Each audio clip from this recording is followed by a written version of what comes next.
we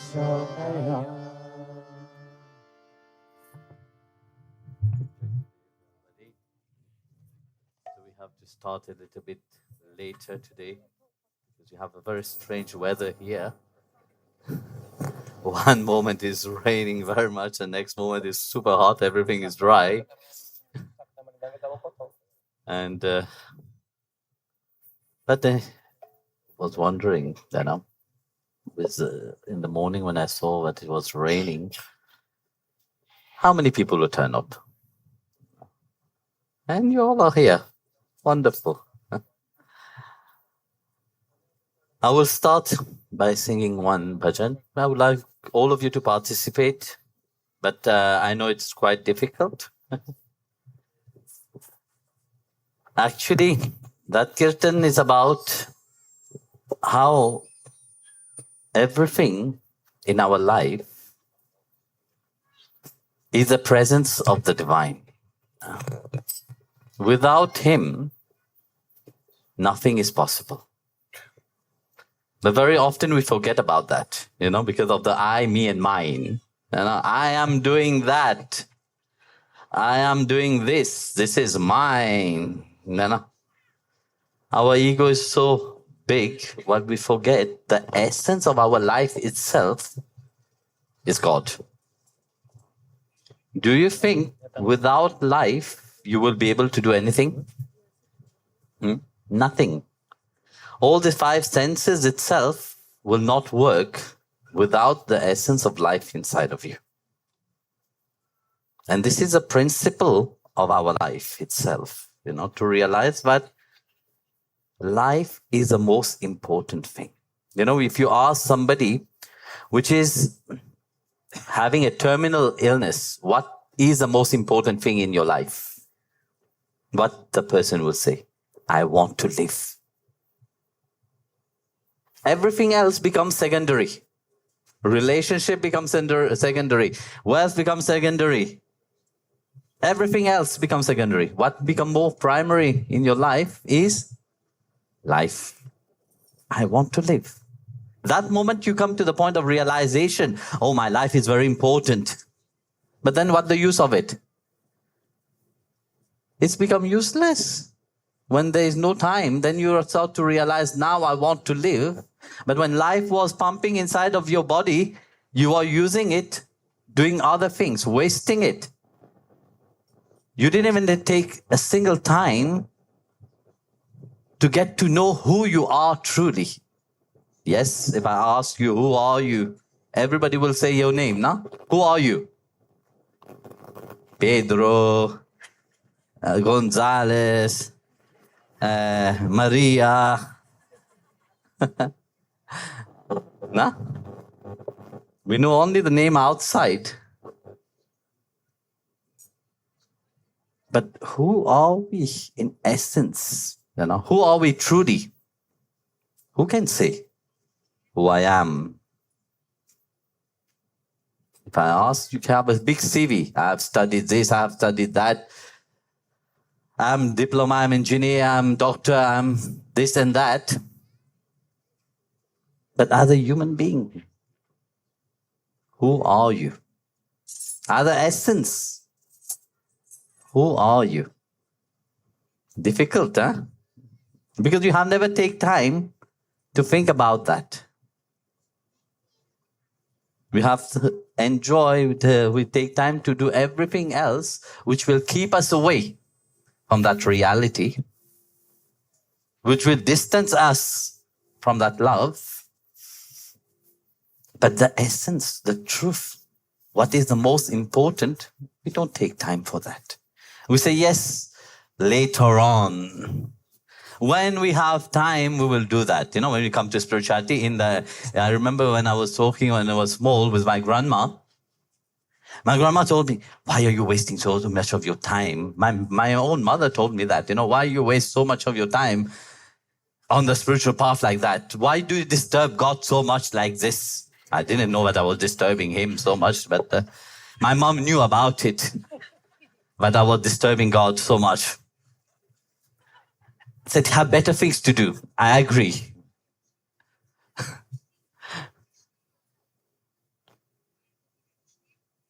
But this is a mentality that we all have actually at the back of our mind. But we have time. No? We have planned our life. Look, now I am young, I will enjoy this. When I'm coming that age, I will start working. I will have work. I will have a family. After family, I will have my children. After children, I will have planning our life like this, no? General planning. Imagine back. The same planning, millions and billions of people have done the same thing. That's 8 billion, they all have the same. Billions and billions and billions, trillions of generation back, people have think the same. They also, when they were falling in love, wow, wonderful. Where are they? With time, everything is gone. Never to be remembered again. You also will go through that, whether you want it or not. You are paving the same path. You're not paving the path of life. You're not paving the path towards God. We are paving the path towards ruining ourselves. That's the path that we pave. And we are walking joyfully about that path, glamorously. Yay, I am happy. Short-term happiness. And yet, you stayed in the state of dormant always. Time to time, there's a glimpse, but knock. Hey, I am here. Then you sit down, you start to reflect upon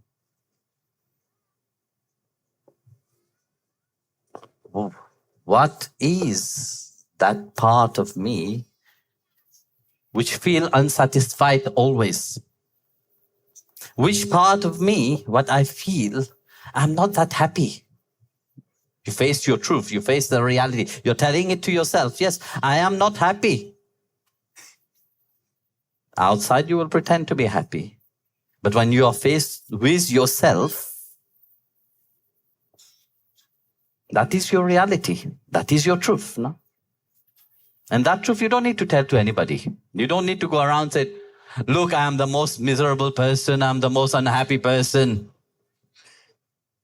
You realize it. But what do you do to awake that subconscious state inside of you? You can just sit around, say, yes, I carry on living my life the same way like everybody else is living. Nothing changed. You will still be in the yo-yo of life, up and down, up and down, up and down. You will never grow. Or you take charge of your life. You say, yes, I realized that I was dormant all this time, but I want to be awake. And that is where you start to search, you start to dive into the mystery of life itself. You start to ask yourself, yes, who am I really?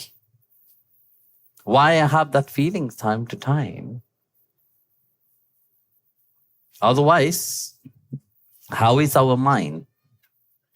Yeah? We are very conscious of everything which is happening outside. Are you conscious really? You see, let's divide our mind into a circle divided into 8. You know how many percentage of your mind you're using? Only 1%. That's what is conscious. You use only 1% of that. Then 7% is sitting and sleeping. It's like, you see, I have seen that very often. Also in Europe, I would not say only in India or in Mauritius. You have one person on the road working. One person is working very hard. And you have 7 persons sitting there looking.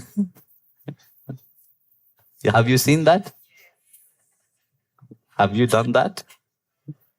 You are the working part. I love it. And majority is like this, you see. Our mind, our conscience, whatever we are conscious on the outside, is that 1% only. 1/8. And 7/8 are dormant.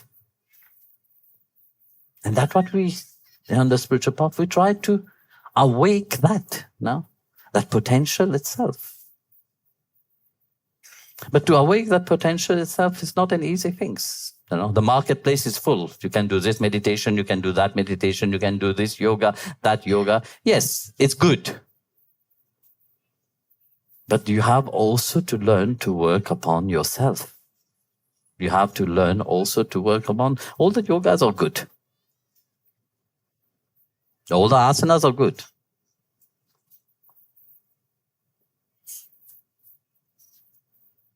But firstly, what we have to do is change our mindset. Our mindset is like a mash of everything. One moment you say yes, the next moment say no. You want to start something, you want to start a relationship, yes, no, yes, no, no, yes, yes, no. You are such a mix-up inside of you. You don't know whether you are saying yes or you are saying no. Which one you want to associate, which boat you want to enter. You don't know. And this is what is happening inside this mind. That's why the 7% are just sitting there. That can't. I don't want to get involved with such personality like that. You know, you would like to be in a relationship with somebody which is undecisive about everything? Who will want? Personally, I don't want. I don't want even to have devotee like that.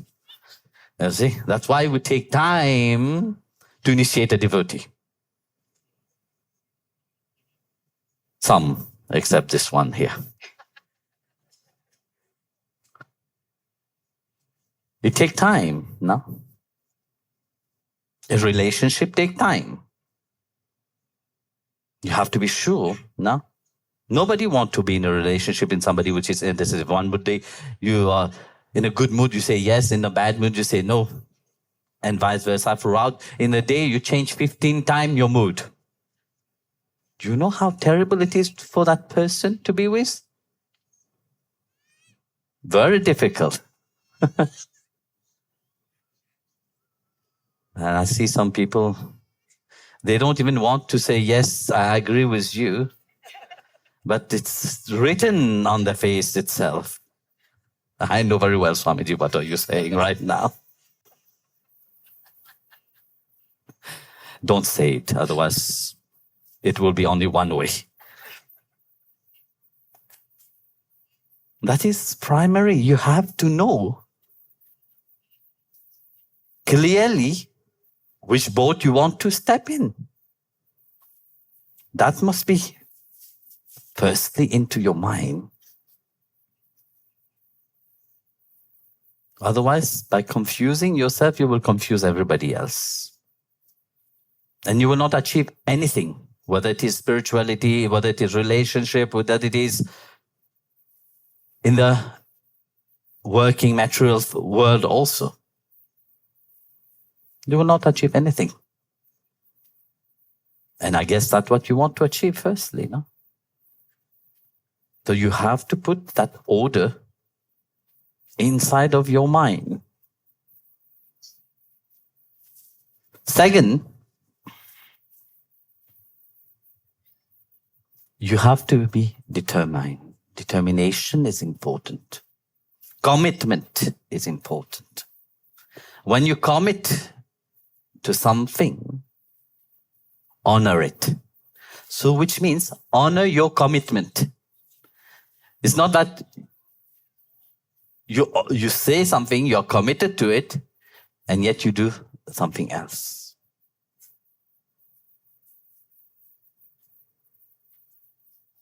Just say, I want to achieve in this life 100 million. Good, huh? Commit to it. Make it happen. You have the potential inside of you to make it happen. If you strongly believe in your commitment, the power of believing is there. If you strongly believe that you can achieve something, you will achieve it. And for that, you have to cast away all the doubt from you. You have to fully believe in the idea that I want to achieve that what I want to. Whether it is material, whether it is family, whether it is spiritual. They are not separate. So if you truly committed, honor your word. You know, we have a word in Hindi, which is pran jare pad vachan na jaye, which means your life shall go, but your word shall not go. This is in the Ramayana, in the Ramchatramanas, you know. Why does it say like that? You know, if you keep your word, if you honor your word, even if you don't achieve to that, but yet you keep your word, whole nature, because of you keeping your word, God, the nature itself, will pour out its own power upon you so that you can achieve that. Because you're honoring your word. It's not that you promise something and then you can't keep it. That is useless. Think well. It's like, you see, very often I said, at the beginning of a new year, everybody take great resolution. What is the resolution? I will change my life this year. I will go to gym. Look at the laughs. I will go to gym. Yes. You go to the gym and you make an appointment, everything. First day, yeah, you show it to everybody with your yoga mat and everything, your dress and your new shoes and everything. You're going to gym. You're very committed. 2 days, 3 days, 10 days, you go to gym, you look at the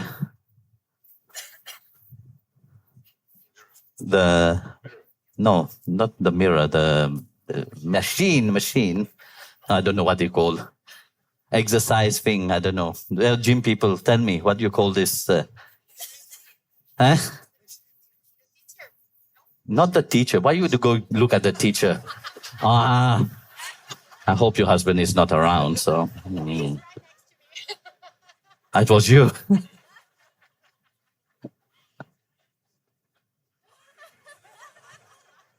Some go and see the teacher also.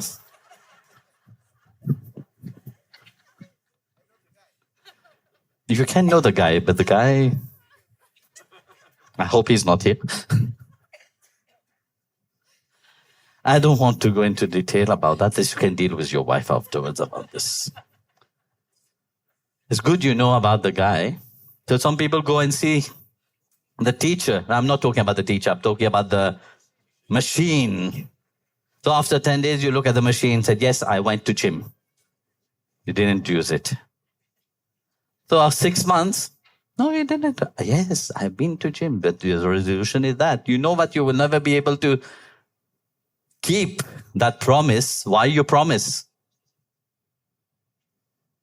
So commit yourself to something which you can keep.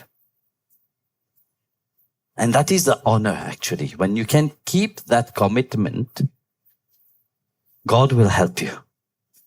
Nature will help you. And you will have tremendous energy to achieve everything that you want. When your moment you start keeping your commitment. These two things, if you do in your life, you will see the transformation inside of you. So it's not about meditation. It's not about prayer. It's not about this. All these are good. But first you have to transform yourself. You have to become that strong pole where God is not just an idea. It becomes a reality. And it is not for the masses. No. It's not about the show of the outside. It is individual. It is to you he will come. That's why we see in the life of all the saints, there must be 100 people around, but only one will see him. Why? Because they're committed to that. They have that single clarity, that laser clarity, and they keep focusing upon that. And if you do that and apply that into your life, you will be the most joyous person, the most blissful person. And you will have a certain happiness which is not fluctuated up and down. You will not be like a yo-yo. Even in the midst of trouble, there will be that joy inside of you. Because you will know that everything is happening by the divine will. Everything is happening also in accordance with you together. Because divine act also together with you. He will not act if you are not participating into that. So he act also in accordance with you. And that is the spirituality, So I will sing one bhajan. If you can sing with me. Yesterday they put it on the screen. So I will ask them if they can put it on the screen. It will be lovely. Then you also can sing with me.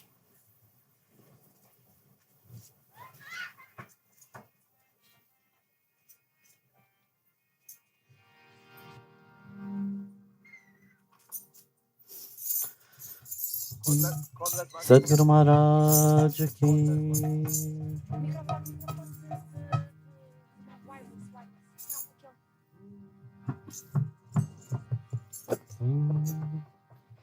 कोई नाम न जाने मेरा, कोई नाम न जाने मेरा, कोई नाज की.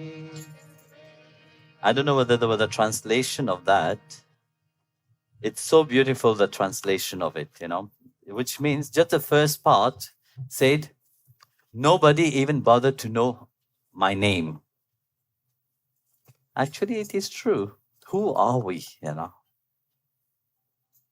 Nobody even bothered to know who we are. The little people that we think we know, people know about, and then we browse about it, Facebook. They don't know you.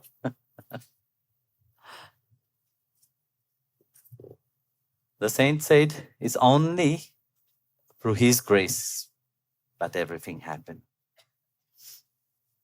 You have your personality only through his grace. You are who you are only through his grace only. Nothing else. So it's no use boasting our ego, saying I, me and mine. No. It's only him which is working through you. That's why I was saying earlier, the Atma itself, which is giving energy to you, it is him. Without him, no, you can't do anything. You will not be able to see. The eyes will not see.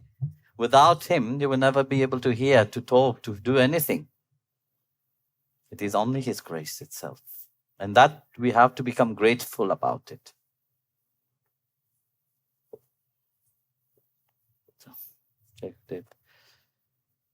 So before darshan, firstly, all of you have come with a certain desire, certain asking.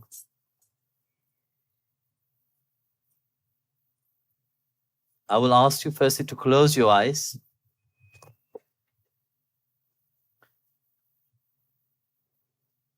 Dive inside of you, in your heart,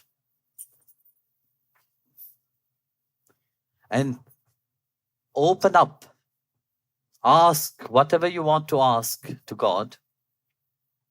But while you are asking, no, whatever you are asking is happening already. Ask Him. Offer all whatever your desire is. Offer to Him.